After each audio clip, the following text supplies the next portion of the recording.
Self independence वाली feel खत्म हो जाती है, तो वो डिपेंडेंट हो जाते हैं। पार्किंसन जब बढ़ता है, ब्रेन और नर्वस सिस्टम दोनों को इम्पैक्ट कर रही होती है बीमारी। इसके साथ इसका मेन कारण है डोपामिन की कमी हो जाना ब्रेन में। पंचकर्मा के द्वारा ऐसे रिजल्ट्स आते हैं कि इसमें धीरे धीरे इम्प्रूवमेंट चेंजेस आने लग जाते हैं। वात दोष में कंपन का होना सिम्टम है। इसमें कंपन होता है, हाथ ऐसे ऐसे वाइब्रेट्स हो रहे होते हैं।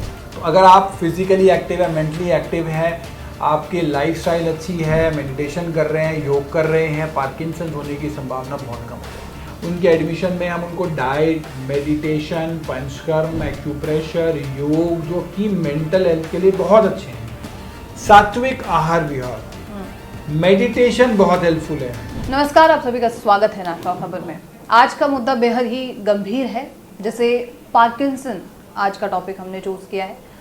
और ये टॉपिक गंभीर इसलिए है क्योंकि जब भी कोई भी व्यक्ति पार्किंसन का नाम सुनता है, जब एक ऐसी स्थिति जब आप अपना पानी का ग्लास नहीं उठा सकते, आप खुद नहीं उठ सकते हैं, आप चल नहीं सकते हैं, चीज़ें सही से कंट्रोल नहीं कर सकते हैं, वो स्थिति कितनी ही गंभीर हो सकती है कि आपका शरीर आपका साथ ना दे रहा हो।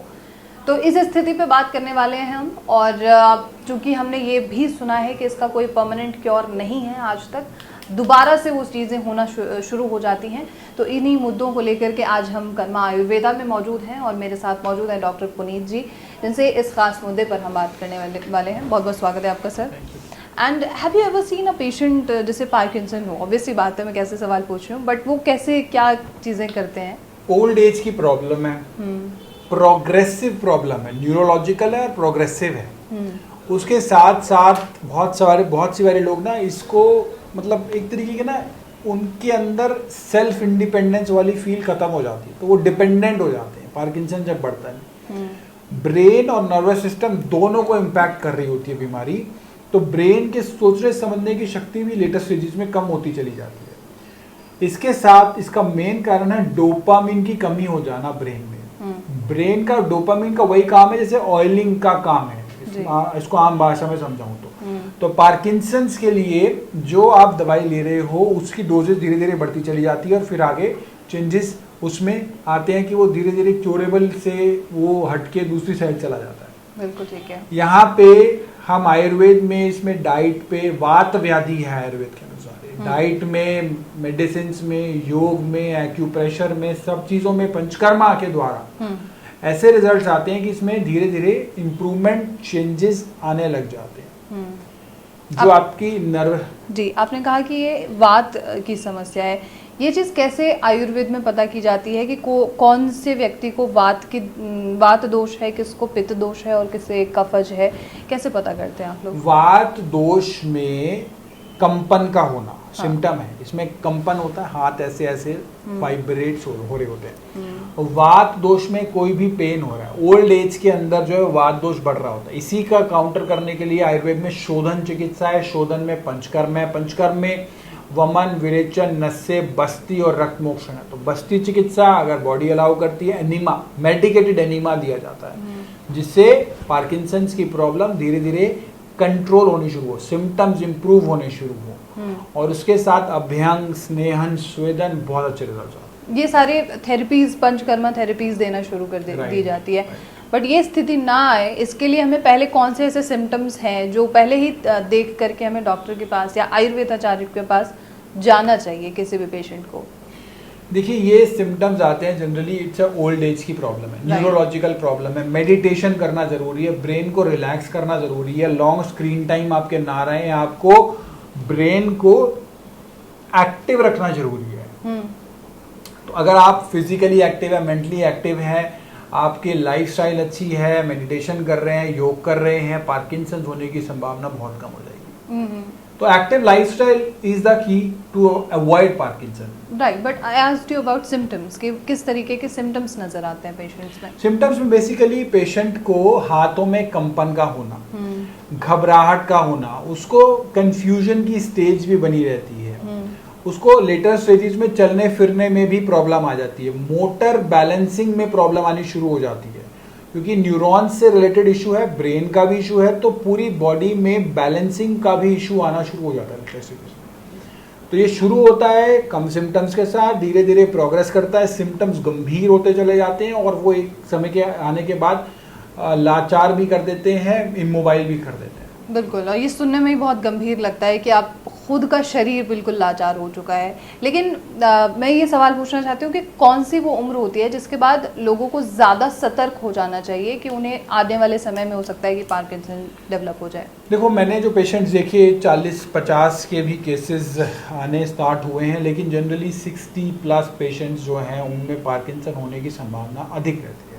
ओके, क्या ये ज़्यादा स्टेरॉइड्स या मेडिसिन लेने की वजह से भी होता है? राइट, हमें एलोपैथिक में जो भी दवाइयाँ हैं उसको उतना ही ज़रूरत यूज़ करना है जितना बहुत अर्जेंटली या बहुत ज़्यादा इंपॉर्टेंटली रिक्वायर्ड हो, उससे ज़्यादा नहीं करना।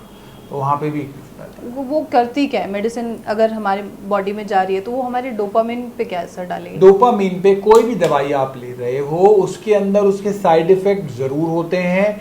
अगर आप डिप्रेशन की भी दवाई लंबे टाइम तक ले रहे हो, ब्रेन से रिलेटेड कोई भी प्रॉब्लम ले रहे हो, तो उसमें भी ब्रेन में कुछ नेगेटिव इम्पैक्ट आने के चांसेस बने रहते हैं। कोई भी एलोपैथिक दवाई ले रहे हो वो आपके हार्ट को, लीवर को, ब्रेन को, किडनी को नेगेटिवली इम्पैक्ट करने की संभावना रखती है। इसलिए मैंने कहा कि आपकी बॉडी को उसकी एडिक्शन भी डेवलप हो जाती है। आप कोई भी ऐसी दवाई लंबे समय तक, मैं पार्किंसंस की स्पेसिफिकली बात नहीं कर रहा, मैं एज अ बॉडी होल की बात कर रहा हूँ कि आपको कोई भी ऐसी दवाई लंबे समय तक नहीं लेनी जिसकी आपकी बॉडी को बहुत ज़्यादा आवश्यकता ना हो। बिल्कुल सही है। आप आदत ना डालें, किसी आदत ना डालो, नेचुरल लाइफस्टाइल अपनाओ, पंचकर्म आयुर्वेद की शरण में आओ और हमारे लगभग 10 हॉस्पिटल 15 क्लिनिक्स हैं, नहीं तो आप नियर बाय जगह पे जाके पंचकर्म कराओ। बिल्कुल सही है। देखो कि कैसे आयुर्वेद में शोधन चिकित्सा काम करती है। बिल्कुल ठीक है।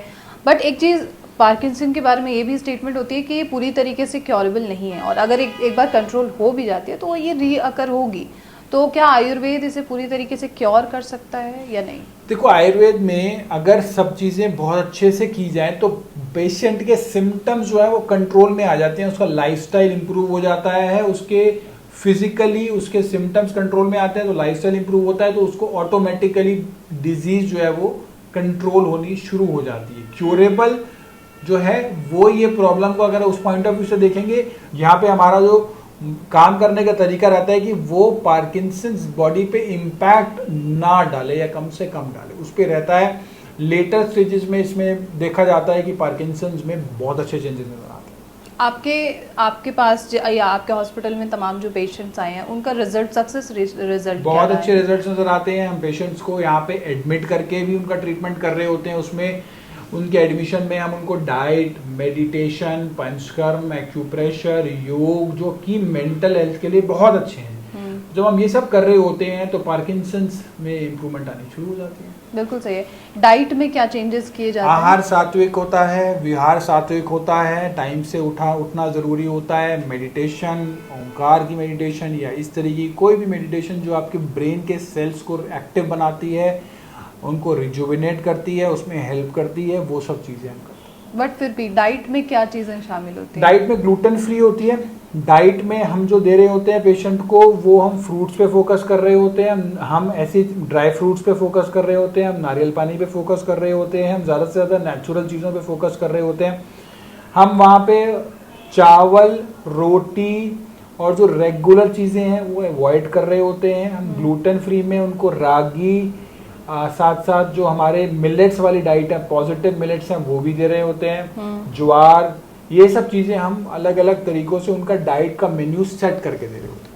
बट ये तो न्यूरोलॉजिकल इशू है ना, तो न्यूरोलॉजिकली कोई भी चीज़ कैसे इम्पैक्ट करेगी? कोई भी काढ़ा हो गया या कोई भी चीज़ है वो न्यूरो पे कैसे इम्पैक्ट कर सकती है? देखिए, जो भी प्रॉब्लम होती है न्यूरोलॉजिकली भी होती है तो वो माइंड से रिलेटेड है। हम कभी भी बॉडी को ऑर्गन बेस्ड अप्रोच से नहीं देखते, बॉडी एज अ होल पे काम करती है, होलिस्टिकली देखते हैं। तो अगर, और आयुर्वेद की स्वास्थ्य की डेफिनेशन भी आपको मैं बता दूं, सम दोष सम अग्नि सम धातु मल क्रिया प्रसन्न आत्म इंद्रिय मना। Health is the complete wellbeing of physical, mental, social and spiritual wellbeing, जो WHO ने रिसेंटली लिया, आयुर्वेद ने 5000 साल पहले बताया था। WHO की डेफिनेशन में परिवर्तन आया, तो मेंटल हेल्थ पे बहुत ज्यादा आयुर्वेद ने फोकस है। मेध्य औषधियों का वर्णन है जिसमें ब्राह्मी, शंख पुष्पी, इस तरह की काफ़ी सारी औषधियाँ हैं जो मेध्य रसायन की तरह काम करती हैं, यानी कि ब्रेन सेल्स को रिजुविनेशन में हेल्पफुल होती है। उसके साथ जो खाने पीने का मैंने बताया, तो एक अगर मन आपका अच्छा है, आपका फिजिकल बॉडी आपके साथ है, तो आपकी मेंटल हेल्थ भी इंप्रूव होती चली जाती है। तो ये दोनों इंटर रिलेटेड है, तो हम होलिस्टिकली काम करते हैं। जो सॉल्ट है, क्या सॉल्ट भी रिलेटेड हो सकता है पार्किंसन से, मतलब डाइट में? सॉल्ट में आपने सोडियम ज़्यादा लिया, सोडियम ज़्यादा होगा तो बॉडी में ब्लड प्रेशर बढ़ने की संभावना रहती है, और उसके साथ साथ पार्किंसन में भी सोडियम का सेवन हमें जो है लिमिट करना होता है। लिमिट करने का रीज़न ये है कि सोडियम में आपको जितनी ज़रूरत होती है ना, वो हमें नेचुरल तरीक़ों से मिल जाता है, वो हमें नेचुरल फूड से मिल जाता है। तो हमें अलग से सोडियम को अलग से सॉल्ट में लेने से पार्किंसन हो या ब्लड प्रेशर हो या कोई अन्य बीमारी हो, दोनों में नुकसान करेगा। बिल्कुल सही है। कोई सजेशन होगा आपका सर पार्किंसन के तमाम पेशेंट्स के लिए? सात्विक आहार विहार, मेडिटेशन बहुत हेल्पफुल है, उसके साथ योग, अनुलोम विलोम प्राणायाम, और लास्ट पंचकर्म। पंचकर्म से पार्किंसन के मरीजों को बहुत अच्छे चेंजेस नज़र आते हैं। बिल्कुल सही है। बहुत बहुत शुक्रिया आपका sir, thank you so much. And all of you जिन्होंने आखिर तक सुना है इस पूरे प्रोग्राम को, आप सभी का बेहद बहुत शुक्रिया। और आपके कोई सवाल हो कमेंट बॉक्स के ज़रिए पूछ सकते हैं, और ऐसे तमाम खबरों के लिए देखते रहिए नेशनल खबर।